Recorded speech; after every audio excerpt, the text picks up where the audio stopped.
बीड जिल्ह्यावर शोककळा. उपमुख्यमंत्री अजित पवार यांचे निधन. लिंबा गणेशमध्ये कडकडीत बंद. बीड प्रतिनिधी. राज्याचे उपमुख्यमंत्री तथा बीड जिल्ह्याचे पालकमंत्री अजित पवार यांचे अपघाती निधन झाल्याची धक्कादायक बातमी समोर आली आहे.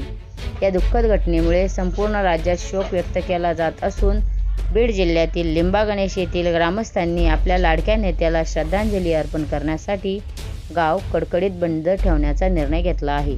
अजितदादांच्या जाण्याने महाराष्ट्राच्या राजकारणातील एका पर्वाचा अंत झाला आहे, अशा भावना सर्वसामान्य जनतेतून व्यक्त होत आहेत.